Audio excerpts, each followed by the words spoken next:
ঢাকা বিশ্ববিদ্যালয় সহ দেশের বেশিরভাগ বিশ্ববিদ্যালয় অনির্দিষ্টকাল বন্ধ ঘোষণা, হল ছাড়া নির্দেশ, থমথমে ক্যাম্পাস।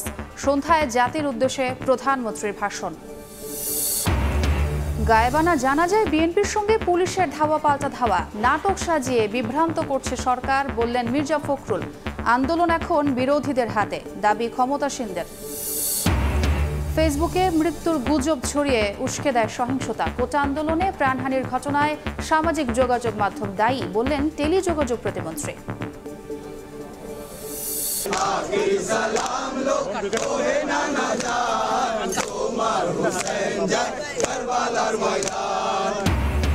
পবিত্র আশুরায় হোসেনি দালান থেকে তাজিয়া মিছিল, কারবালার শোকাবহ ঘটনার স্মরণে মাতম, নানা আচার পালন, অপ্রীতিকর ঘটনা এড়াতে সতর্ক আইন শৃঙ্খলা বাহিনী।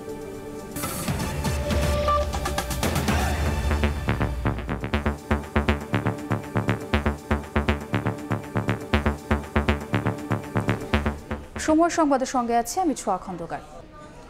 অনির্দিষ্টকালের জন্য বন্ধ ঘোষণা করা হয়েছে ঢাকা বিশ্ববিদ্যালয়। সন্ধ্যা ৬টার মধ্যে ছাড়তে হবে হল। বিশ্ববিদ্যালয়ের সর্বোচ্চ নীতি নির্ধারণী ফোরাম সিন্ডিকেটের জরুরি সভায় এ সিদ্ধান্ত নেওয়া হয়। এছাড়া আহত শিক্ষক শিক্ষার্থীদের চিকিৎসা ব্যয় বহন করবে প্রশাসন, এমন সিদ্ধান্ত নেওয়া হয়। সভা থেকে কোটা ব্যবস্থার যৌক্তিক সমাধানে সরকারের প্রতি আহ্বান জানান শিক্ষকরা। ঢাকা বিশ্ববিদ্যালয়ের উপাচার্যের কার্যালয়ের সামনে বর্ডার গার্ড বাংলাদেশ বিজিবির কড়া নিরাপত্তা। বুধবার সকালে বিজিবি ও অন্যান্য আইনশৃঙ্খলা বাহিনীর নিরাপত্তার মধ্য দিয়ে শুরু হয় বিশ্ববিদ্যালয়ের সর্বোচ্চ নীতি নির্ধারণী ফোরাম সিন্ডিকেটের জরুরি সভা। উদ্দেশ্য বিশ্ববিদ্যালয় বন্ধ ঘোষণা ও হল ত্যাগের সিদ্ধান্ত নেওয়া। ১ ঘন্টা পর শেষ হয় সভা। বেরিয়ে আসেন উপাচার্য সহ সিন্ডিকেটের অন্যান্য সদস্যরা। এ সময় গণমাধ্যমের সঙ্গে কথা না বলেই বিজিবি ও পুলিশের সহায়তায় উপাচার্য তার বাসভবনের দিকে অগ্রসর হন। জানান কোনো সিদ্ধান্ত হয়নি। এবার উপাচার্যের বাসভবনে শুরু হয় আবারও বৈঠক। পরে সেই বৈঠক শেষে জানানো হয় বিশ্ববিদ্যালয় অনির্দিষ্টকালের জন্য বন্ধের ঘোষণা। সন্ধ্যা ৬টা পর্যন্ত বেঁধে দেওয়া হয় হল ত্যাগের সময়সীমা। সিন্ডিকেটের সভায় আরও বেশ কয়েকটি সিদ্ধান্ত হয়েছে। এর মধ্যে রয়েছে আহত শিক্ষক শিক্ষার্থীদের চিকিৎসার ব্যয়ভার বহন করবে প্রশাসন, হল খোলার পর মেধার ভিত্তিতে সিট বরাদ্দ করে শিক্ষার্থীদের হলে উঠানো, বহিরাগত কাউকে ক্যাম্পাসে প্রবেশ ও অবস্থান না করার জন্য নির্দেশনা এবং বিদ্যমান কোটা ব্যবস্থা সংস্কারের জন্য সরকারের কাছে আহ্বান জানানো। মঙ্গলবার দেশের সব বিশ্ববিদ্যালয় বন্ধ ও শিক্ষার্থীদের আবাসিক হল ছাড়ার নির্দেশনা দেয় বিশ্ববিদ্যালয় মঞ্জুরি কমিশন। বুলবুল রেজা, সময় সংবাদ, ঢাকা। সিন্ডিকেট সভার সিদ্ধান্তের পর হল ছাড়ছে দেশের বিভিন্ন বিশ্ববিদ্যালয়ের শিক্ষার্থীরা। ভোর থেকেই একে একে হল ছাড়তে শুরু করেন তারা। তবে কোটা সংস্কারপন্থী অনেকে মাইকিং এবং বিভিন্ন স্লোগানে শিক্ষার্থীদের হল না ছাড়তে বলা হচ্ছে। এদিকে বিশ্ববিদ্যালয় মঞ্জুরি কমিশনের সিদ্ধান্তে অনড় বিশ্ববিদ্যালয় প্রশাসন।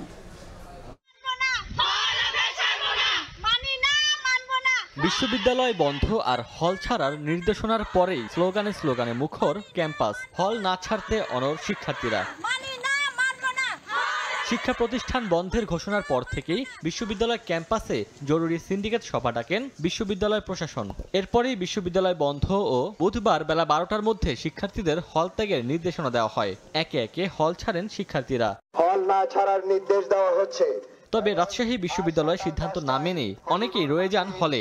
আবাসিক হল না ছাড়তে মাইকিং করেন কোটা সংস্কারপন্থী শিক্ষার্থীরা। এ সময় হলে তালা দিয়ে শিক্ষার্থীদের ভেতরে অবরুদ্ধ করে রাখেন কোটা বিরোধীরা। থমথমে পরিস্থিতি চট্টগ্রাম বিশ্ববিদ্যালয়ে। সিন্ডিকেট সভায় মেয়েদের সন্ধ্যা ৬টা আর ছেলেদের রাত ৯টার মধ্যে হল ত্যাগের নির্দেশনা দেওয়া হয়। এরপর থেকে একে একে ব্যাগ নিয়ে হল ছাড়তে থাকেন। 80% হল খালি হয়ে গেছে, তো বাকি যে মেয়েরা আছে ওরা থাকাটাকে রিস্কি মনে করছে, যে এত কম মানুষ করে থাকা ঠিক হচ্ছে না, এই জন্য আমরা সবাই চলে যাচ্ছি। সিলেটের শাহজালাল বিজ্ঞান ও প্রযুক্তি বিশ্ববিদ্যালয়ে সকাল 10টায় শুরু হয় সিন্ডিকেট সদস্যদের বৈঠক। ঘণ্টাব্যাপী বৈঠকে অনির্দিষ্টকালের জন্য ক্যাম্পাস বন্ধের ঘোষণা আসে। পরিবার থেকে একটা প্রেশার দিচ্ছে যে মানে হল থেকে বাড়িতে আসার জন্য, বা ক্যাম্পাস যেহেতু অফ, তো তোমরা সবাই চলে আসো। এদিকে রংপুরে বেগম রোকেয়া বিশ্ববিদ্যালয়ের আবাসিক হলের শিক্ষার্থীরা সকাল থেকেই হল ছাড়তে থাকেন। এছাড়া গোপালগঞ্জের বিজ্ঞান ও প্রযুক্তি বিশ্ববিদ্যালয়, কুষ্টিয়া ইসলামী বিশ্ববিদ্যালয় এবং যশোর বিজ্ঞান ও প্রযুক্তি বিশ্ববিদ্যালয় কর্তৃপক্ষ শিক্ষার্থীদের হল ছাড়ার নির্দেশ দেন। ওমর ফারুক, সময় সংবাদ। ক্যাম্পাস পরিস্থিতির খবর জানাতে এই মুহূর্তে হযরত শাহজালাল বিজ্ঞান ও প্রযুক্তি বিশ্ববিদ্যালয়ে আছেন রিপোর্টার আমিনুল ইসলাম।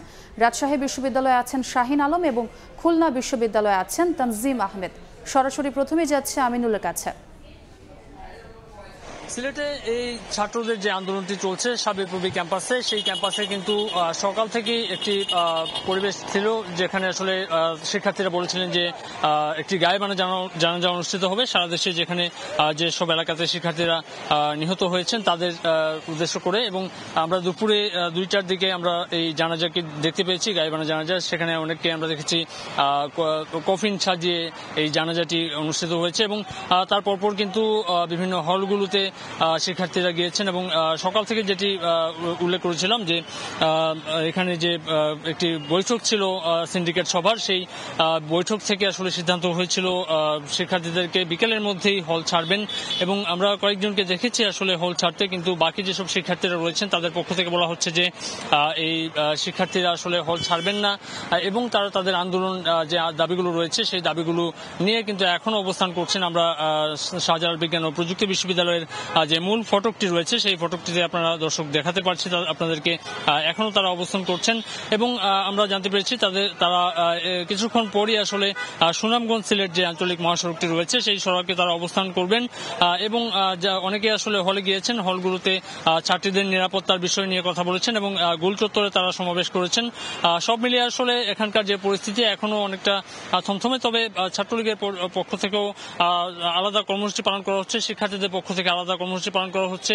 তো এখন পর্যন্ত আসলে শিক্ষার্থীরা তাদের যে দাবি রয়েছে সেই দাবিগুলোকে যৌক্তিক উল্লেখ করে তারা বলছেন যে যতক্ষণ পর্যন্ত এই দাবিগুলো মেনে নেওয়া হবে ততক্ষণ পর্যন্ত তারা এই আন্দোলন চালিয়ে যাবেন। তো এখন পর্যন্ত সিলেটের যে সাবিপ্রবি ক্যাম্পাস, সেই সাবিপ্রবি ক্যাম্পাসের অবস্থা আমার কাছে এইটুকু ছিল সর্বশেষ। আমরা যাব রাজশাহীতে রয়েছেন আমাদের সহকর্মী শাহিন আলম, আমরা সেখানকার পরিস্থিতি একটু জেনে নেব। শাহিন। রাজশাহী বিশ্ববিদ্যালয়ের বর্তমান পরিস্থিতি যদি আমরা জানাই, রাজশাহী বিশ্ববিদ্যালয়ের প্রশাসন ভবনের সামনে 5 দফা দাবি আদায়ে শিক্ষার্থীরা অবস্থান নিয়েছে। এই মুহূর্তে বিশ্ববিদ্যালয়ের পরিস্থিতি যদি বলা যায়, গতকাল শিক্ষার্থীদের নিরাপত্তার কথা বিবেচনায় রেখে জরুরি সিন্ডিকেট সভায় বসেছিল রাজশাহী বিশ্ববিদ্যালয়ের প্রশাসন। সেই সভা থেকে সিদ্ধান্ত নিয়েছিল যে আজকে দুপুর 12টার মধ্যে শিক্ষার্থীদেরকে ক্যাম্পাস ছাড়তে হবে। সেই ঘোষণা অনুযায়ী সকালে বিভিন্ন হল থেকে অনেক শিক্ষার্থী কিন্তু তারা ক্যাম্পাস ছেড়ে দিয়েছেন, তারা বাসাবাড়িতে চলে গেছেন। কিন্তু পক্ষান্তরে যারা কোটা সংস্কারপন্থী অনেক শিক্ষার্থী রয়েছেন তারা এখন পর্যন্ত ক্যাম্পাস ছাড়েননি। সকাল থেকে তারা তাদের আন্দোলন কর্মসূচি অব্যাহত রেখেছেন। আমরা দেখেছি যে সকাল 10টায় বিশ্ববিদ্যালয়ের শহীদ হবিবুর রহমান হল মাঠে তারা জড়ো হয়েছিলেন, সেখান থেকে মিছিল যোগে পুরো ক্যাম্পাস প্রদক্ষিণ করেন। পরবর্তীতে বিশ্ববিদ্যালয়ের উপাচার্যের বাসভবনের সামনে তারা অবস্থান নিয়েছিলেন, সেখান থেকে পরবর্তীতে বর্তমানে প্রশাসন ভবনের সামনে অবস্থান নিয়েছেন। পাশাপাশি যদি বলি, রাজশাহী এবং রাজশাহী বিশ্ববিদ্যালয়ে কোটার আন্দোলনে এখন পর্যন্ত কোনো অপ্রীতিকর ঘটনা ঘটেনি। বিশ্ববিদ্যালয়ে পুলিশের পাশাপাশি বিজিবি, র্যাবের সদস্যরা সশস্ত্র অবস্থানে রয়েছেন। আন্দোলনকারীরা তাদের মতো করে আন্দোলন করছেন। প্রশাসনের যারা বাহিনী রয়েছেন তারা বিশ্ববিদ্যালয়ের কাজলা গেট মুখে তারা অবস্থান নিয়েছেন। যদি বলা যায় যে ঢাকা সহ যেসব জায়গায় বিচ্ছিন্ন ঘটনা ঘটেছে, এখন পর্যন্ত রাজশাহী বিশ্ববিদ্যালয়ে তেমন কোনো ঘটনা ঘটেনি। বর্তমানে আন্দোলনকারীদের সাথে আমরা যোগাযোগ করেছি, তারা বলেছেন যে তারা 5টি দাবি বিশ্ববিদ্যালয় প্রশাসনের কাছে তারা রেখেছেন। সেই দাবি যদি মেনে নেওয়া না হলে তারা তাদের যে আন্দোলন সে আন্দোলন তারা চালিয়ে যাবেন। তারা বলেছেন যে রাজশাহী বিশ্ববিদ্যালয়কে রাজনীতি মুক্ত ঘোষণা করতে হবে, বিশ্ববিদ্যালয়ের হলগুলোতে কোনো প্রকার রাজনৈতিক ছাত্র সংগঠনের কারো যেন আধিপত্য না থাকে সেই দাবি তারা জানিয়েছেন। এবং একই সঙ্গে তাদের মূল যে দাবি কোটা সংস্কার, সেই কোটা সংস্কারের সে দাবিতে কিন্তু তাদের সেটি রয়ে গিয়েছে। যদি বলি যে রাজশাহী বিশ্ববিদ্যালয়ের আন্দোলনকারীরা বর্তমানে অবস্থান করছেন রাজশাহী বিশ্ববিদ্যালয়ের প্রশাসন ভবনের সামনে। এবং কোটা আন্দোলনের আরও খবর জানতে আমরা খুলনায় যাব, সেখানে আছেন আমাদের সহকর্মী তানজিম আহমেদ। জুড়ে আন্দোলন চলছে, সেখানে কিন্তু খুলনাতে দিন দিন তীব্র থেকে তীব্রতর হচ্ছে আন্দোলন। আজকে ঠিক দুপুরবেলায় বিশ্ববিদ্যালয়ের প্রশাসন ঘোষণা দেয় অনির্দিষ্টকালের জন্য বিশ্ববিদ্যালয়ের সকল কার্যক্রম বন্ধ। একই সাথে যারা ছাত্র রয়েছেন তাদের বিকাল 5টার মধ্যে এবং যারা ছাত্রী রয়েছেন তাদের আগামীকাল সকাল 10:30টার মধ্যে হল ত্যাগের নির্দেশ। তবে শিক্ষার্থীরা বলছেন দাবি আদায় না হওয়া পর্যন্ত কোনোভাবেই হল ত্যাগ সহ রাজপথ ছাড়বেন না তারা। এবং এই আন্দোলনকে আসলে যারা শিক্ষার্থী রয়েছেন তারা আমাদেরকে জানিয়েছেন আন্দোলনকে চক্রান্ত হিসেবে দেখছেন তারা, যাদের হল ত্যাগের নির্দেশনা দেওয়া হয়েছে। এবং শিক্ষার্থীদের নিরাপদ আশ্রয়স্থল তারা বলছেন প্রতিটি হল তাদের জন্য দ্বিতীয় বাড়ি এবং এই বাড়িটি আসলে তাদের জন্য নিরাপদ আশ্রয়স্থল। সেই আশ্রয়স্থল থেকে তাদের যখন বাড়িতে ফিরে যেতে বলা হচ্ছে ঠিক সেই সময়তে কিন্তু আসলে শিক্ষার্থীরা বলছেন এটি তাদের জন্য নিরাপত্তা ঝুঁকি যেমন হবে তেমনি তাদের যে যৌক্তিক আন্দোলন তারা বলছেন কোটা সংস্কার করতে হবে সেই দাবিটিকে আসলে নষ্ট করার জন্য এক ধরনের চক্রান্ত হচ্ছে। শিক্ষার্থীদের যে দাবি আমরা দেখেছি কিছুক্ষণ আগেই কিন্তু ঠিক সকালের পরেই খুলনা বিশ্ববিদ্যালয় সহ খুলনা প্রকৌশল ও প্রযুক্তি বিশ্ববিদ্যালয়, বেসরকারি বিশ্ববিদ্যালয় এবং বিভিন্ন কলেজের শিক্ষার্থীরা খুলনা নগরীর একাধিক স্থানে অবস্থান কর্মসূচি শুরু করে। এর মধ্যে নগরীর 0 পয়েন্ট, শিববাড়ি মোড়, নতুন রাস্তা সহ একাধিক স্থানে শিক্ষার্থীর অবস্থান। এর ফলে কিন্তু পুরো নগর জুড়ে আসলে এক ধরনের অচল হয়ে পড়ে খুলনা নগর বলতে হবে। এই সাথে শিক্ষার্থীরা তাদের যে দাবি সেই দাবির যৌক্তিকতা তুলে ধরেছেন বিভিন্ন সময় এবং তারা বলছেন বিশ্ববিদ্যালয় প্রশাসন ঠিক অযৌক্তিকভাবে তাদেরকে হল ত্যাগের নির্দেশ দিয়েছেন। কোনো অবস্থায় তারা হলও ত্যাগ করবেন না, রাজপথও ছাড়বেন না এবং তাদের যে দাবি সেই দাবিটি কিন্তু আসলে মানতে হবে। তারা শিক্ষার্থীরা বলছেন কোটা সংস্কারের দাবি, একই সাথে তারা বলছেন যে দেশের বিভিন্ন স্থানে শিক্ষার্থীদের উপর যে হামলা সেই হামলারও বিচার কিন্তু দাবি করেছে শিক্ষার্থীরা। আমরা দেখেছি কিছুক্ষণ আগে গতকালকে যে বেশ কয়েকজন শিক্ষার্থী দেশের বিভিন্ন স্থানে মারা গেছেন কোটা সংস্কার আন্দোলন করতেছে, সেই শিক্ষার্থীরা যে গায়েবানা জানাজা সেটি কিন্তু অনুষ্ঠিত হয়েছে ঠিক বিকাল 4টায় খুলনা বিশ্ববিদ্যালয়ের যে প্রধান ফটক রয়েছে সেই প্রধান ফটকের সামনে। অর্থাৎ গায়েবানা জানাজা শেষে শিক্ষার্থীরা তাদের যে হলগুলো নিজ নিজ হলে ফিরে এসেছেন। খুলনা বিশ্ববিদ্যালয়ে 5টি হল রয়েছে, সেখানে আমরা দেখেছি শিক্ষার্থীরা ছাত্রছাত্রী সবাই তাদের হলগুলোতে ফিরে গেছেন। তারা বলছেন তারা এই যে হল ত্যাগ যে কোনো পরিস্থিতি আসুক না কেন, যত কঠিন থেকে কঠিনতর অবস্থা হোক তারা হল ত্যাগ করবেন না এবং তাদের যে আন্দোলন সেই আন্দোলনটি তারা অব্যাহত রাখবেন। তো খুলনা থেকে যে বিশ্ববিদ্যালয় শিক্ষার্থীদের হল ত্যাগের খবর এবং তারা যে হলে অবস্থান করছেন আমার কাছে এই ছিল সর্বশেষ। ক্যাম্পাস পরিস্থিতির খবর জানতে সরাসরি যুক্ত ছিলাম সিলেট, রাজশাহী এবং খুলনা বিশ্ববিদ্যালয়। সন্ধ্যায় জাতির উদ্দেশ্যে ভাষণ দেবেন প্রধানমন্ত্রী শেখ হাসিনা, বিষয়টি নিশ্চিত করেছে প্রধানমন্ত্রীর কার্যালয়। প্রধানমন্ত্রীর উপ প্রেস সচিব AKM সাখাওয়াত মুন গণমাধ্যমকে জানান আজ সন্ধ্যা 7:30টায় জাতির উদ্দেশ্যে ভাষণ দেবেন সরকার প্রধান শেখ হাসিনা। কোটা বিরোধীদের আন্দোলনের প্রেক্ষাপটে উদ্ভূত পরিস্থিতিতে দেশের সার্বিক অবস্থা তার ভাষণে উঠে আসতে পারে বলে জানা যাচ্ছে। বাংলাদেশ টেলিভিশন সহ দেশের অন্যান্য সম্প্রচার মাধ্যমগুলোতে প্রধানমন্ত্রীর ভাষণ সরাসরি প্রচারিত হবে। যারা সাধারণ শিক্ষার্থীদের ওপর হামলা চালিয়েছে, ছাত্রলীগের নেতাকর্মীদের কক্ষে যারা ভাঙচুর করেছে, তাদের আঘাতের জবাব রাজনৈতিকভাবে দেয়া হবে বলে জানিয়েছেন ছাত্রলীগ সভাপতি সাদ্দাম হোসেন। শাহবাগে সাংবাদিকদের কথা বলেন তিনি। স্বাধীনতা বিরোধীদের এজেন্টরা মদদে এ হামলা হয়েছে বলে অভিযোগ তার। বাংলাদেশ ছাত্রলীগের নেতাকর্মীদের কক্ষ যারা ভাঙচুর করেছে, আমাদের মেয়েদের সঙ্গে যারা অমানবিক আচরণ করেছে, শারীরিকভাবে নির্যাতন করেছে, তাদের প্রত্যেকটি জবাব বাংলাদেশ ছাত্রলীগ অবশ্যই রাজনৈতিকভাবে নেবে এবং একই সঙ্গে আইনগত প্রক্রিয়ায় তাদের ফৌজদারি অপরাধের শাস্তি যেন নিশ্চিত করে বাংলাদেশ ছাত্রলীগ সেই লক্ষ্যে কাজ করবে এবং আগামীতেও বাংলাদেশ ছাত্রলীগ এই যে বিশেষ করে রাজাকারের রাজনীতি বাংলাদেশে পুনর্বাসিত করার চেষ্টা যারা করছে তাদের বিরুদ্ধে ঐক্যবদ্ধ লড়াই আমরা অব্যাহত রাখব। ক্যাম্পাসে অবশ্যই বাংলাদেশ ছাত্রলীগের শক্তিশালী অবস্থান রয়েছে। শিক্ষার্থীদের নিরাপত্তা, যে কোনো ধরনের অনাকাঙ্ক্ষিত ঘটনা এড়ানো, অপ্রীতিকর ঘটনা এড়ানো, এটির জন্যই বাংলাদেশ ছাত্রলীগ দায়িত্বশীল রয়েছে।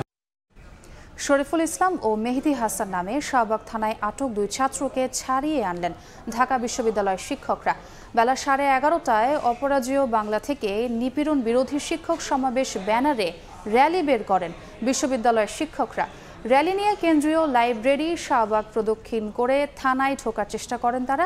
এ সময় বাধা দেয় পুলিশ। বাকবিতণ্ডায় এক পর্যায়ে কয়েকজন শিক্ষককে ভেতরে প্রবেশের অনুমতি দেওয়া হয়। শিক্ষকদের প্রতিনিধি দল ওসির সঙ্গে বৈঠক করে ছাড়িয়ে আনেন শিক্ষার্থীদের।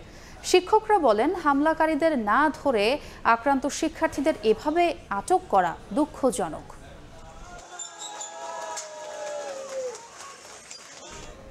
ঢাকা বিশ্ববিদ্যালয় ক্যাম্পাসে পর্যাপ্ত নিরাপত্তা রয়েছে বলে জানিয়েছেন ঢাকা মহানগর গোয়েন্দা পুলিশের অতিরিক্ত কমিশনার হারুনুর রশিদ। যারা হামলা চালিয়েছে তাদের সব তথ্য গোয়েন্দাদের কাছে আছে এবং তারা যে কোনো সময় গ্রেফতার হবেন জানান তিনি। ছাত্রদের কোঠাবিরোধী আন্দোলনকে যে কথাটা আমি বলছি ভিন্ন খাতে নেওয়ার জন্য যারাই ষড়যন্ত্র করুক, যারাই ষড়যন্ত্র করছে তাদের প্রত্যেকের নাম নাম্বার আমাদের কাছে আছে। তারা আমাদের জালের মধ্যে আছে, গোয়েন্দার জালি আছে। যারা এই আন্দোলনকে ঘিরে তারা গাড়িতে আগুন লাগাচ্ছে, তারা স্লিপার তুলে ফেলছে, যে কোনো সময় তারা গ্রেপ্তার হবে আমাদের। চট্টগ্রাম বিশ্ববিদ্যালয় অনির্দিষ্টকালের জন্য বন্ধ ঘোষণা করা হয়েছে। সে সঙ্গে সন্ধ্যা ৬টার মধ্যে মেয়েদের এবং রাত ৯:৩০টার মধ্যে ছেলেদের হল ছাড়ার নির্দেশ দিয়েছে বিশ্ববিদ্যালয় প্রশাসন। এরপর হলগুলো সিলগালা করার নির্দেশ রয়েছে। ইতিমধ্যেই হল ছাড়ছেন শিক্ষার্থীরা। বিস্তারিত জানাচ্ছেন তারিফ রহমান। বিশ্ববিদ্যালয়কে অনির্দিষ্টকালের জন্য বন্ধ ঘোষণা করা হয়েছে। আজকে 10:30টায় সিন্ডিকেট মিটিং ছিল। সেই সিন্ডিকেট মিটিংয়ে চট্টগ্রাম বিশ্ববিদ্যালয়কে অনির্দিষ্টকালের জন্য বন্ধ ঘোষণা করা হয়েছে। তার পাশাপাশি বলা হয়েছে যে শিক্ষার্থীদেরকে, বিশেষ করে মেয়ে শিক্ষার্থীদেরকে বিকাল 6টার দিকে হল ছাড়ার নির্দেশ দেওয়া হয়েছে। তার পাশাপাশি ছেলে শিক্ষার্থীদেরকে রাত 9:30টার মধ্যে হল থেকে নির্দেশ দেওয়া হয়েছে। এর পাশাপাশি আরেকটি বলা হয়েছে যে 9:30টার পরবর্তীতে কোনো শিক্ষার্থী হলে অবস্থান করতে পারবে না এবং হলগুলোকে সিলগালা ঘোষণা করা হবে। আর শিক্ষার্থীদেরকে যাতায়াতের সুবিধার জন্য বিশ্ববিদ্যালয় প্রশাসন দুপুর 2:30টা থেকে শাটল ট্রেনের ব্যবস্থা করছে, যার মাধ্যমে তারা বিশ্ববিদ্যালয় থেকে শহরে যাতায়াত করতে পারবে। এই সুবিধার জন্য এই ব্যবস্থা গ্রহণ করা হয়েছে। এবং আরেকটি বিষয় আপনাদেরকে বলে রাখি যে গতকাল যে ইউজিসি নির্দেশনা দেয়, সেই ইউজিসি নির্দেশনার পরিপ্রেক্ষিতে আজকে জরুরি সভাটাকে সিন্ডিকেটের, সেই সভাই হচ্ছে যে এই বিশ্ববিদ্যালয় বন্ধের ঘোষণা তারা পাশ করে এবং এটি আমরা কিছুক্ষণ আগেই জানতে পারি বিশ্ববিদ্যালয় প্রশাসন থেকে। কোটা সংস্কার আন্দোলনের নিয়ন্ত্রণ এখন বিএনপি জামাতের হাতে, এমন দাবি করেছেন আওয়ামী লীগের সাধারণ সম্পাদক ওবায়দুল কাদের। এজন্য সারা দেশে নেতাকর্মীদের সতর্ক পাহারায় থাকার নির্দেশ দেন তিনি। এদিকে কোটা আন্দোলনকারীদের সঙ্গে সংঘর্ষে নিহত ঢাকা কলেজ শাখা ছাত্রলীগ কর্মী সবুজে জানাজায় অংশ নেন আওয়ামী লীগের কেন্দ্রীয় নেতারা। গত কয়েকদিনের সহিংসতায় শিক্ষার্থী হতাহতের ঘটনা এবং আন্দোলনের গতি প্রকৃতি নিয়ে তেজগাঁওয়ে আওয়ামী লীগের মতবিনিময় সভা খেতে অংশ নেন ঢাকা জেলা, ঢাকা মহানগর, উত্তর ও দক্ষিণের নেতারা। সাধারণ সম্পাদক ওবায়দুল কাদের বলেন, এই আন্দোলনের নিয়ন্ত্রণ এখন বিএনপি জামাতের হাতে। মঙ্গলবার বিএনপি জামাতের ক্যাডাররা সারা দেশে নাশকতা করেছে বলে দাবি করেন ওবায়দুল কাদের। মিডিয়ার হেডিং দেখলে মনে হয় যে সব আক্রমণেরই আক্রমণকারী ছাত্রলীগ, অথচ বেশিরভাগ ক্ষেত্রে আক্রান্ত যারা হয়েছে তারাই ছাত্রলীগ। আক্রমণকারী শিবির আর জামাত। আন্দোলন সাধারণ শিক্ষার্থীদের আন্দোলন নেই। মুক্তিযুদ্ধ ও বাংলাদেশ বিরোধী কোনো কর্মকাণ্ড সহ্য করা হবে না বলে জানিয়ে তিনি নেতাকর্মীদের সারা দেশে সতর্ক থাকার আহ্বান জানান। বিএনপি জামাত লাশের রাজনীতি করছে বলেও মন্তব্য করেন আওয়ামী লীগের সাধারণ সম্পাদক। আমাদের নেত্রীর পক্ষ থেকে নির্দেশ দিচ্ছে সারা দেশে সতর্ক হয়ে শক্ত অবস্থা নিয়ে এই অশুভ অপশক্তিকে প্রতিহত করতে হবে। মুক্তিযুদ্ধ ও মুক্তিযোদ্ধাদের নিয়ে অবমাননাকর বক্তব্যের প্রতিবাদে দুপুরে জাতীয় প্রেস ক্লাবে সংবাদ সম্মেলন করেন মুক্তিযুদ্ধ বিষয়ক মন্ত্রী। এ সময় আওয়ামী লীগের সভাপতি মণ্ডলীর সদস্য অ্যাডভোকেট কামরুল ইসলাম বলেন, বিএনপি জামাত তো বটেই, এই আন্দোলনে অর্থ বিনিয়োগ করছে পশ্চিমা অপশক্তি। ওদের বিরুদ্ধে কোনো কথাই বলবে, ছাত্রলীগ কিন্তু একটি শব্দ উচ্চারণ করেনি, বরঞ্চ প্রকারান্তরে তাদের পক্ষেই কথা বলেছে যে আন্দোলনের আমাদের কোনো বাধা নাই। মার্কিন সাম্রাজ্যবাদী শক্তি কিন্তু চুপ করে বসে নাই। এই ষড়যন্ত্রের পিছনে তারা আছে, ৭১-এর ঘাতক আছে, জামাত আছে, শিবির আছে, ছাত্রদল আছে, বিএনপি সরাসরি যুক্ত এবং মার্কিন যুক্তরাষ্ট্র নির্বাচনের বিএনপিকে এত কিছু করেছে যে এতদিন পর্যন্ত যে আগুন সন্ত্রাস করেছে, আজকে তারা এই সরকারের বিরুদ্ধে মার্কিন যুক্তরাষ্ট্র অর্থ বিনিয়োগ করছে। এদিকে মঙ্গলবারের সংঘর্ষে নিহত ঢাকা কলেজ শাখা ছাত্রলীগ কর্মী সবুজের জানাজা আয়োজিত হয়েছে রাজধানীর বঙ্গবন্ধু অ্যাভিনিউতে। সে সময় সেখানে অংশ নেন আওয়ামী লীগের কেন্দ্রীয় নেতারাও। মাননীয় প্রধানমন্ত্রীর পক্ষ থেকে হাতিকুর রহমান তামাল, সময় সংবাদ, ঢাকা।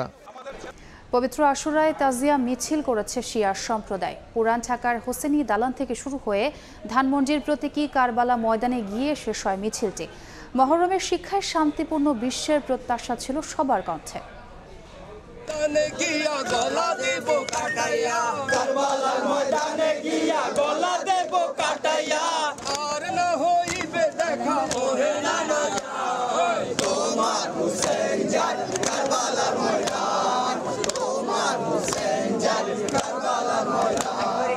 সুরে সুরে শোকের মাতম, মুখে শোকগীতি মার্সিয়া আর গায়ে কালো পোশাক, বুক চাপড়ে শোক প্রকাশ। মহানবী হজরত মোহাম্মদ সাল্লাল্লাহু আলাইহি সাল্লামের প্রিয় দৌহিত্র রাদিয়াল্লাহু আনহু এর শহীদ হওয়ার হৃদয় বিদারক ঘটনা স্মরণে শিয়া সম্প্রদায়ের এই শোক মিছিল, যা স্মরণ করিয়ে দেয় 1400 বছর আগে ফোরাত নদীর তীরে কারবালা প্রান্তরে ইসলামের নিশান উজ্জীবিত রাখার সেই মহান আত্মত্যাগকে। প্রতি বছর 10ই মুহররমে বিশ্বব্যাপী আশুরা পালন করেন শিয়া সম্প্রদায়ের মানুষ। আমাদের বাবা দাদা চাচারা সবাই একসাথে আমরা এটা পালন করে আসছি। যতদিন আছে আমরা এইভাবে করে যাব, শান্তিপূর্ণ পরিবেশে মুহররমটা পালন করতে পারছি। আবাল বৃদ্ধ বনিতা তো বটেই, বাদ যায়নি ছোট্ট শিশুও। এসেছে তাজিয়া মিছিল দেখতে, বর্ণাঢ্য হলেও সব রং আর উপকরণ মনে করিয়ে দেয় শোকাবহ কারবালা ময়দানের কথা। বুধবার সকাল 10টায় পুরান ঢাকার হোসেনি দালান ইমাম বাড়া থেকে বের হওয়া তাজিয়া মিছিলে রাখা হয় প্রতীকী সব আয়োজন। মিছিলের শুরুতেই বিবি ডোলা, পরে রঙিন পোশাক পরিহিত ভেস্তার দল, হাত মাতম, এছাড়া ছিল আলম বাহিরা। এর পরে আসে জুলজানা ঘোড়া, জারি মোবারক আর সব শেষে ইমাম আলী আসগারের দোলনা। সাইদে আনদের স্মরণে আমরা কারবালা যেতেছি। আল্লাহকে একটু ভয় করেন, দুনিয়া আছি কয়দিন। ইমাম হোসেন ইসলাম 61 হিজরিতে কারবালার ময়দানে যে সত্য প্রতিষ্ঠা করে গিয়েছেন, সেই সত্য যাতে আজ প্রতিটি সমাজে গড়ে ওঠে। পুরান ঢাকার আজিমপুর দিয়ে নিউ মার্কেট হয়ে তাজিয়া মিছিল ছুটে চলে প্রতীকী কারবালার দিকে। শান্তিপূর্ণভাবে প্রতি বছর যেন তাজিয়া মিছিল হয়, সে আশাই ব্যক্ত করেন অংশগ্রহণকারীরা। পুরো রাস্তায় ছিল আইনশৃঙ্খলা রক্ষা বাহিনীর কয়েক স্তরের নিরাপত্তা। প্রায় 3.5 ঘন্টায় মিছিল পৌঁছায় ধানমন্ডির জিগাতলায়। ঐতিহাসিক শোকাবহ কারবালা ময়দানে যেভাবে দিন প্রতিষ্ঠার জন্য জীবন দান করা হয়েছিল, সেই দিনকে সমুন্নত এবং মর্যাদা বৃদ্ধির জন্য কাজ করার আহ্বান জানিয়েছেন তাজিয়া মিছিলে অংশগ্রহণকারীরা। তারা বলছেন, এই শোককে শক্তিতে রূপান্তর করে সমাজের সর্বত্র ন্যায় প্রতিষ্ঠা করার জন্য কাজ করতে হবে। তোহা খান তামিম, সময় সংবাদ, ঢাকা। বিশ্বের নানা দেশে যথাযথ ধর্মীয় মর্যাদা ও ভাব গাম্ভীর্যের মধ্য দিয়ে পালিত হচ্ছে পবিত্র আশুরা। ইরাকের কারবালায় ইমাম হোসেনের মাজারে ঢল নামে শিয়া মুসলমানদের। এছাড়াও ইরান, ভারত সহ দেশে দেশে নিজস্ব ঐতিহ্য রীতিতে দিনটি স্মরণ করছেন লাখো মানুষ। ইরাকের কারবালা প্রান্তর, এখানেই শহীদ হন মহানবীর প্রিয় দৌহিত্র ইমাম হোসেন। সারা বিশ্বের ইসলাম ধর্মাবলম্বীদের জন্য দিনটি শোকের। প্রতি বছর নানা আয়োজনে বিশ্বের বিভিন্ন দেশে এই দিনটি স্মরণ করা হয়। পবিত্র আশুরা উপলক্ষে বুধবার ইরাকের কারবালায় ইমাম হোসেনের মাজারে ঢল নামে লাখো মানুষের। এ সময় আবেগ আপ্লুত হয়ে পড়েন অনেকে। প্রচণ্ড দাবদাহ উপেক্ষা করেই জড়ো হন শিয়া মুসলমানরা। তাজিয়া মিছিলের মধ্য দিয়ে ইরানে শুরু হয় আশুরার কর্মসূচি। প্রতীকী তাবুতে আগুন ধরিয়ে দিয়ে কারবালার শোকাবহ ও হৃদয় বিদারের ঘটনাকে স্মরণ করেন ইরানিরা। বিভিন্ন ধর্মীয় আচার পালন করেন তারা। এ সময় গাজা ইসরায়েলি বর্বরতা বন্ধের দাবি জানান অনেকে। নানা আয়োজনে পবিত্র আশুরা পালিত হয় ইয়েমেনেও। দিনটি উপলক্ষে রাজধানী সানার রাস্তায় নেমে আসে হাজারো হাউথি সমর্থক। গাজায় হামলার প্রতিবাদে যুক্তরাষ্ট্র ইসরায়েল বিরোধী স্লোগান দেন ইরান সমর্থিত গোষ্ঠীটির সদস্যরা।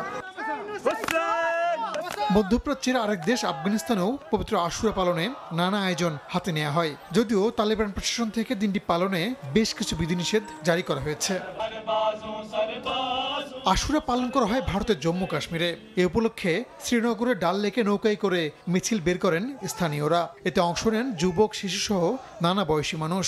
তাজিয়া মিছিল থেকে ফিলিস্তিনদের পাশে থাকার ঘোষণা দেওয়া হয়। ফিলিস্তিন का फ्लैग नहीं है, ये पूरे मजलूम कौम का फ्लैग है। इस वक्त पूरे मुस्लिम उम्मत का फ्लैग है, जिनको बेरहमी से मारा जाता है। और हमारे कुछ हुक्मरान हैं मुसलमान जो छुप बैठ गए, आवाज़ नहीं उठा रहे हैं। तो हम यहाँ से फलस्तीन के मुजाहिदों को और वहाँ के लोगों को मैसेज देना चाहते हैं कि हम आप लोगों के साथ हैं। এছাড়াও আশুরা পালন করা হয়েছে পাকিস্তান, বাহরাইন, সৌদি আরব সহ বিশ্বের বিভিন্ন দেশে। রাহানুল রানা, সময় সংবাদ। ভূমধ্যসাগর পাড়ি দিয়ে ইউরোপে যেতে ইচ্ছুক বাংলাদেশিদের বেশিরভাগই লিবিয়ার পূর্বাঞ্চলের রুট ব্যবহার করে। সেখানে বাংলাদেশিদের একটি চক্রই নিজ দেশের মানুষকে জিম্মি করে নির্যাতন চালায়, আদায় করে মুক্তিপণ।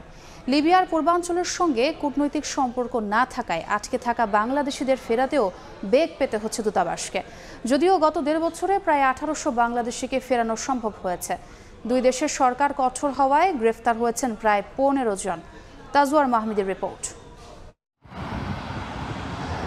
2011 সালে গাদ্দাফির পতনের পর থেকে এখন পর্যন্ত স্থিতিশীল নয় উত্তর আফ্রিকার দেশ লিবিয়া।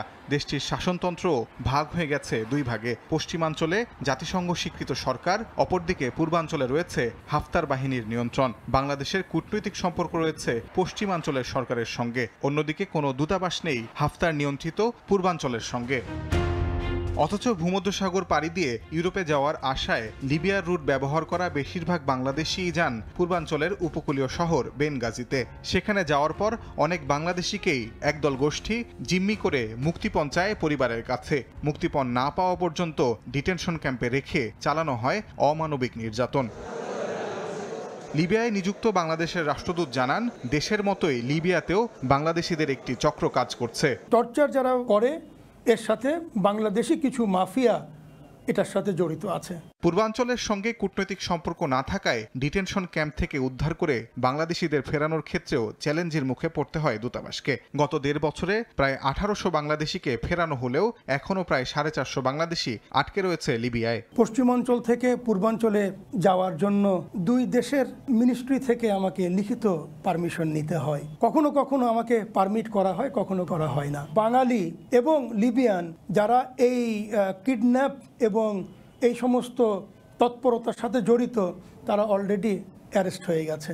সর্বস্ব খরচ করে অবৈধ পথে ভূমধ্যসাগর পাড়ি জমান যারা, তাদের অধিকাংশই জিম্মি হন চক্রের হাতে। ফলে এই পথ পরিহার করতে আহ্বান জানিয়েছেন লিবিয়ায় বাংলাদেশের রাষ্ট্রদূত। তাজওয়ার মাহমিদ, সময় সংবাদ, ঢাকা। প্রশাসক ও কর্মীদের কলহে 50% ব্যবসা কমেছে সোনালী লাইফ ইন্স্যুরেন্সের। সকালে রাজধানীর মালিবাগে প্রতিষ্ঠানটির কর্মকর্তা কর্মচারী আয়োজিত সংবাদ সম্মেলনে জানানো হয়, প্রতিষ্ঠার 10 বছরে এই প্রথম গ্রাহকের বীমা দাবির 7 দিন পেরিয়ে গেলেও তা পূরণ করতে পারেনি সোনালী লাইফ। এ সময় প্রশাসকের অপসারণও দাবি করেন কর্মীরা। প্রশাসকের বিরুদ্ধে নানা অভিযোগে কর্মবিরতি পালনের মধ্যেই বুধবার সংবাদ সম্মেলন করলেন সোনালী লাইফ ইন্স্যুরেন্সের কর্মীরা। কর্মপরিবেশ নষ্টের অভিযোগ তুলে জানালেন প্রশাসকের অপসারণের দাবি। দীর্ঘ 10 বছরের মধ্যেই প্রথমবারের মতো মৃত্যু দাবি ও অন্যান্য বীমা দাবি 7 দিনের বেশি অতিক্রান্ত করার পরও প্রদান করা হয়নি, যা এই কোম্পানির নিজস্ব অস্তিত্বের ওপর চরম আঘাত। কর্মীদের দাবি, বীমা খাতে অভিজ্ঞতা শূন্য প্রশাসক সাবেক সেনা কর্মকর্তাকে সরিয়ে একজন অভিজ্ঞ ব্যক্তিকে নিয়োগ দেয়ার, সে সঙ্গে 8 লাখ গ্রাহকের অর্থের নিরাপত্তা নিশ্চিতে নির্মোহ অডিটের পক্ষে কর্মীরা। অপরিসীম ক্ষতি হয়েছে। আমাদের এবছরের টার্গেট ছিল 1100 কোটি টাকা গ্রস প্রিমিয়ামের, সেখানে আমাদের এখন সম্ভবত 250 থেকে 300 কোটি টাকা বা 300 কোটি টাকার ব্যবসা আমরা করতে পেরেছি। দাবি আদায় না হওয়া পর্যন্ত লাগাতার কর্মবিরতির ঘোষণাও দেন কর্মীরা। আমাদের 8 দফা দাবি যার চেয়ারম্যানকে দেওয়া হয়েছে যে একজন না একজন অভিভাবক তাকে, এটা তো আমাদের মানতে হবে, নাহলে কর্মবিরতি থেকে আমরা ফিরতে পারবো না। আর এই কর্মবিরতি চলতে থাকলে কোম্পানির ভবিষ্যৎ অন্ধকার। সম্প্রতি দুর্নীতি খতিয়ে দেখতে সোনালী লাইফ ইন্স্যুরেন্সে প্রশাসক নিয়োগ দিয়েছিল বীমা উন্নয়ন কর্তৃপক্ষ। তবে দায়িত্ব নেওয়ার পর শীর্ষ নির্বাহীদের বরখাস্ত ও স্বজনপ্রীতি সহ নানা অনিয়মের অভিযোগ ওঠে প্রশাসকের বিরুদ্ধে। যদিও এসব অভিযোগ মিথ্যা বলে দাবি করেছেন প্রশাসক ব্রিগেডিয়ার জেনারেল অবসরপ্রাপ্ত এসএম ফেরদৌস। এজেন্ডা বাস্তবায়নের জন্য এসেছেন। আলতাফ হুসাইন, সময় সংবাদ, ঢাকা। ভয়াবহ কার্গো জটে পড়তে যাচ্ছে হযরত শাহজালাল আন্তর্জাতিক বিমানবন্দর। এমন আশঙ্কা তৈরি হয়েছে C&F এজেন্টদের লাগাতার কর্মবিরতি কর্মসূচিতে। ব্যবসায়ীরা এই অচলাবস্থার অবসান চাইলেও এজেন্টদের স্পষ্ট বার্তা, এক্সপ্রেস পদ্ধতিতে পণ্য খালাসের আইন বাতিল না হওয়া পর্যন্ত আমদানি রফতানিতে কার্গো হ্যান্ডেলিং করবেন না তারা। বাস্তবতা স্বীকার করলেও কথা বলতে নারাজ ঢাকা কাস্টম অফিস ও বিমানবন্দর কর্তৃপক্ষ। এদিকে দ্রুত সুরাহায় এনবিআর ও সরকারকে উদ্যোগ নেওয়ার পরামর্শ অর্থনীতিবিদদের। জিন্নাতারা যশোয়ার রিপোর্ট। গেল 3 দিন ধরে হযরত শাহজালাল আন্তর্জাতিক বিমানবন্দরের কুরিয়ার বিভাগের সামনের চিত্র বরাবরের তুলনায় আলাদা। নেই এজেন্টদের দেখা, পণ্য খালাসের তোড়জোড়। 2-1 এজেন্ট করিডোরে ঘুরে ফিরে সময় পার করছেন। এ চিত্র এক্সপ্রেস পদ্ধতিতে পণ্য খালাস বাতিলের দাবিতে রোববার থেকে লাগাতার কর্মবিরতি ঘোষণার পর থেকে। তাদের স্পষ্ট বার্তা, দাবি আদায় না হওয়া পর্যন্ত কোনো কার্গো হ্যান্ডেলিংয়ে যুক্ত হবেন না তারা। আমরা সরকারের এই রাজস্ব খাত ঢাকা কাস্টম হাউস টোটালি অচল করে দিয়েছি। আমাদের এই আন্দোলন ততক্ষণ থাকবে যতক্ষণ পর্যন্ত এই আইনকে বাতিল না করেছে। এদিকে কার্গো ভিলেজের ভেতরের পণ্য জটের খোঁজ নিতে গেলে মেলেনি অনুমতি। কেন ভাই রেগে যাচ্ছেন কেন? ভেতরে তো পারমিশন নাই, এটা আমরাও বুঝি। পারমিশন না নিয়ে আমরা ভেতরে যেতামও না। বাট আপনি এইখান থেকে বের করে দিচ্ছেন কেন আমাদেরকে? আমি তো সর্বোচ্চ চেষ্টা করেছি জিএম পর্যন্ত দিতে, এখন তো উনিও দিচ্ছেন না। এখন তারপরে আর কি করবেন আপনি, সেটা আপনার ব্যাপার। তাদের এই কর্মবিরতিতে ভোগান্তিতে পড়েছেন আমদানি রপ্তানিকারকরা। বিমানবন্দরে পণ্য জটের কথা মানলেও ক্যামেরার সামনে কথা বলতে রাজি হননি ঢাকা কাস্টম হাউসের কেউ।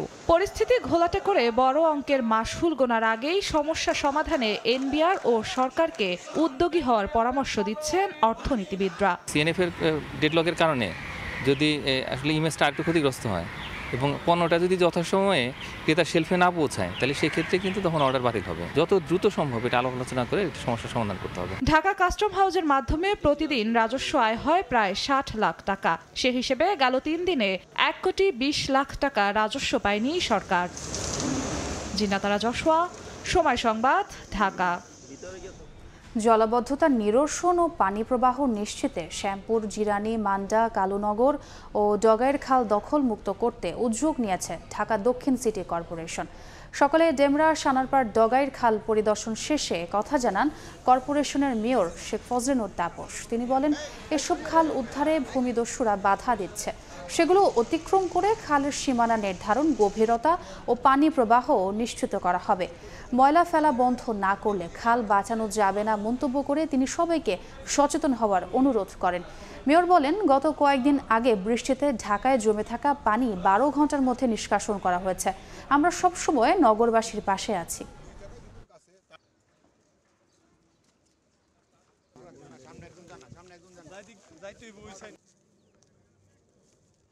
আজকে এই মূল একটি খাল, ডগাইর খাল, যেটা দিয়ে বিপুল পরিমাণ পানি নিষ্কাশন হয় নতুন এলাকা সহ আমাদের সেই কুতুবখালী থেকে পানি নিষ্কাশনের একমাত্র পথ হলো এই ডগাইর খাল দিয়ে নারায়ণগঞ্জ শীতলক্ষা পর্যন্ত পানি প্রবাহ। সেখানে আপনারা দেখেছেন যে কিভাবে দখল অবস্থায় আছে, যত্রতত্র অবকাঠামো নির্মাণ করা হয়েছে। খালের সীমানা নির্ধারণ, খালের গভীরতা 3 গুণ বৃদ্ধি এবং যত সরকারি জমি আছে, খালের জমি আছে, এগুলোকে সীমানা বেষ্টনী দিয়ে আমরা দীর্ঘ মেয়াদি যাতে করে রক্ষা করা যায় এবং নিষ্কণ্টকভাবে এখানে যেন পানি প্রবাহ নিশ্চিত করা যায়, সেই উদ্যোগ আমরা গ্রহণ করছি। আপনাদের বর্জ্য, আপনাদের ময়লাগুলো দিয়ে দিলে খালের মধ্যে, নর্দমার মধ্যে উন্মুক্ত জায়গায় বর্জ্য না ফেললে আমরা ইনশাআল্লাহ জলমগ্নতা থেকে আরও রেহাই ইনশাআল্লাহ পাবো। দেশের বাইরের খবর। এবার যুক্তরাষ্ট্রের উইসকনসিনে রিপাবলিকান দলের জাতীয় সম্মেলনের অদূরে সন্দেহভাজন এক ব্যক্তিকে গুলি করে হত্যা করেছে পুলিশ। মঙ্গলবার মিলওয়াকিতে এ ঘটনা ঘটে। এর প্রতিক্রিয়ায় সাবেক মার্কিন প্রেসিডেন্ট ডোনাল্ড ট্রাম্প সবাইকে অপরাধ মোকাবেলায় ঐক্যবদ্ধ হওয়ার আহ্বান জানান। এদিকে ট্রাম্পকে হত্যা চেষ্টায় ইরানের কোনো সম্পৃক্ততা আছে কিনা খতিয়ে দেখছে প্রশাসন। যুক্তরাষ্ট্র থেকে হাসানুজ্জামান সাকিব রিপোর্টে বিস্তারিত। আবার গুলির ঘটনা। মঙ্গলবার যুক্তরাষ্ট্রের উইসকনসিনের মিলওয়াকিতে রিপাবলিকান দলের জাতীয় সম্মেলনের কাছাকাছি পুলিশের গুলিতে একজন নিহত হয়েছেন। এই ঘটনার পর আতঙ্ক ছড়িয়ে পড়ে চারদিকে। সম্মেলন স্থলে নিরাপত্তা জোরদার করেছে আইনশৃঙ্খলা রক্ষাকারী বাহিনী। পুলিশ জানায়, ওহাইওর কলম্বাস পুলিশের 5 সদস্য এক ব্যক্তিকে লক্ষ্য করে গুলি ছোড়েন। এতে একজন নিহত হন। ঘটনাটি ঘটে উইসকনসিন অঙ্গরাজ্যের মিলওয়াকি শহরের 13th স্ট্রিট ও ওয়েস্ট ভিলিয়েট স্ট্রিটের কাছে, যা রিপাবলিকান দলের সম্মেলনস্থল ফিজার ফোরাম থেকে 2 মাইলের মধ্যে। ধারণা করা হচ্ছে, রিপাবলিকানদের সম্মেলনে বাড়তি নিরাপত্তার জন্য বাইরের অঙ্গরাজ্য থেকেও আইনশৃঙ্খলা বাহিনীর বাড়তি সদস্য মিলওয়াকিতে মোতায়েন করা হয়েছে। তাদের গুলিতেই ওই ব্যক্তি নিহত হন। তবে কেন গুলির ঘটনা ঘটল, কেনই বা এতগুলো পুলিশ একজনের উপর গুলি চালালো, তা এখনো জানা যায়নি। যদিও প্রত্যক্ষদর্শী একজন স্থানীয় গণমাধ্যমকে জানান, নিহত ব্যক্তি কাছাকাছি একটি আশ্রয় কেন্দ্রে থাকতেন। তিনি ছুরি হাতে পেনসিলভেনিয়ার বাটলার শহরে ট্রাম্পের উপর গুলির ঘটনা নিয়ে পুলিশকে বিভিন্ন প্রশ্ন করছিলেন এবং তাদের সঙ্গে তর্কে জড়িয়ে পড়েন। উইসকনসিনের বাইরে থেকে আসা পুলিশ বাহিনীর এই গুলির ঘটনার নিন্দা ও ক্ষোভ জানিয়েছেন মিলওয়াকির স্থানীয় বাসিন্দারা। রিপাবলিকান দলের সম্মেলনের দ্বিতীয় দিনের এই ঘটনার প্রতিক্রিয়ায় Trump make America safe once again স্লোগানের কথা স্মরণ করিয়ে দিয়ে সবাইকে অপরাধ মোকাবিলার আহ্বান জানান। হাসানুজ্জামান সাকি, সময় সংবাদ, যুক্তরাষ্ট্র। খেলার খবর। আইসিসি চ্যাম্পিয়ন্স ট্রফি সামনে রেখে আবারও আলোচনায় তামিম ইকবাল। ওয়েস্ট ইন্ডিজের বিপক্ষে সিরিজে তাকে দলে ফেরানো হবে কিনা তা আগেই পরিষ্কার করা জরুরি বলে মনে করেন বিসিবি পরিচালক আকরাম খান। এদিকে নারী টি-20 বিশ্বকাপের ফাইনাল শেখ হাসিনা স্টেডিয়ামে আয়োজনের কথা থাকলেও সে সিদ্ধান্ত থেকে সরে আসতে হবে বলে জানান বোর্ডের ফ্যাসিলিটিস ম্যানেজমেন্ট কমিটির চেয়ারম্যান। আবারও আন্তর্জাতিক ক্রিকেটে ফিরছেন তামিম ইকবাল, এমন আভাস অনেক আগেই ছিল। তবে সাবেক অধিনায়ক দিয়েছিলেন নানা শর্ত। সবকিছু নিয়েই তামিমের সঙ্গে কয়েক দফা আলোচনায় বসে বিসিবি।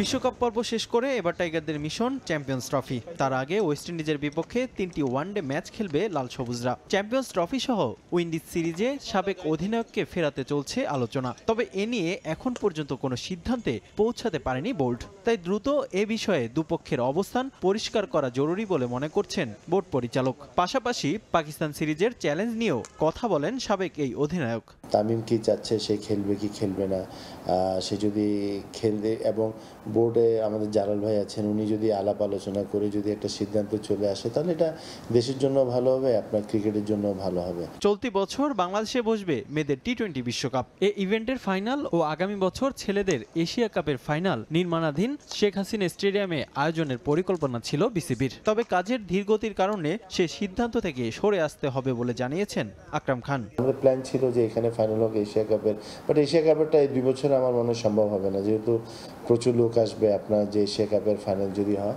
তো সেটা মোস্ট প্রবাবলি আপনার ঢাকা স্টেডিয়ামে আমরা করতে হবে আমাদেরকে।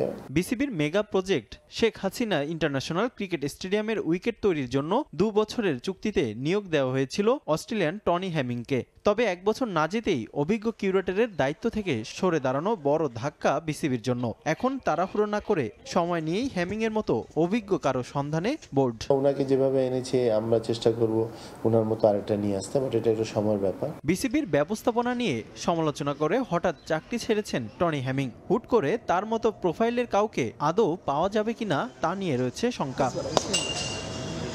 রিফাতুল ইসলাম মিরন, সময় সংবাদ, ঢাকা।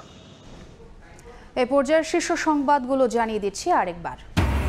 ঢাকা বিশ্ববিদ্যালয় সহ দেশের বেশিরভাগ বিশ্ববিদ্যালয় বন্ধ ঘোষণা, হল ছাড়া নির্দেশ, থমথমে ক্যাম্পাস। সন্ধ্যায় জাতির উদ্দেশ্যে প্রধানমন্ত্রীর ভাষণ।